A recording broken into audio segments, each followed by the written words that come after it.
नमस्कार मंडळी. अभिनेत्री सायली देवधर ही छोट्या पडद्यावरील प्रसिद्ध अभिनेत्री आहे. तिने आजवर जुळून येती रेशीम गाठी, लेक माझी लाडकी, लग्नाची बेडी यांसारख्या अनेक मालिकांमध्ये काम केलं. या सर्व मालिकांमध्ये तिच्या खूप हटके प्रेमकहाण्या पाहायला मिळाल्या. पण फक्त ऑनस्क्रीनच नाही तर खऱ्या आयुष्यात देखील सायलीची प्रेमकहाणी तितकीच खास आहे. याबाबत तिने नुकतंच एका मुलाखतीमध्ये सांगितलं.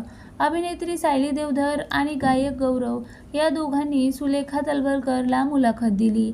यावेळी त्यांनी त्यांची प्रेमकहाणी सांगितली. सायली म्हणाली, मला कायम गायक असलेल्या मुलाशी लग्न करायचं होतं आणि ही इच्छा मी माझ्या रूममेटला सांगितली. तेव्हा तिने माझा भाऊ एक गायक आहे असं म्हणत गौरवचा फोटो दाखवला. पण तेव्हा हा विषय काही पुढे गेला नाही. पुढे त्यांच्या प्रेमकहाणीबद्दल सांगताना गौरव म्हणाला, माझी बहीण सायलीची रूममेट होती आणि त्यांच्यासह अजून 2 मुली राहायच्या. तेव्हा आम्ही 4-5 जणांनी भेटायचं ठरवलं. आम्ही चौघे खूपदा भेटलो, पण सायलीला तिच्या कामामुळे एकदाही जमलं नाही. पण एकदा 31 डिसेंबरच्या निमित्ताने आम्ही सगळ्यांनी यांच्या फ्लॅटवर भेटायचं ठरवलं.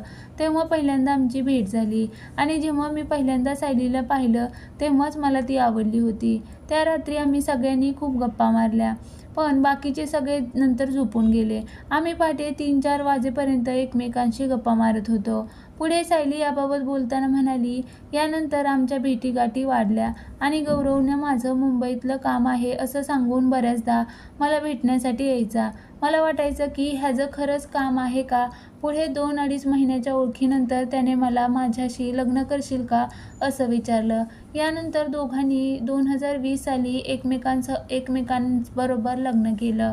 आज त्यांच्या लग्नाला जवळपास 5 वर्ष पूर्ण झाली. दरम्यान सायलीच्या लग्नाची बेडी या मालिकेने काही दिवसांपूर्वी प्रेक्षकांचा निरोप घेतला होता.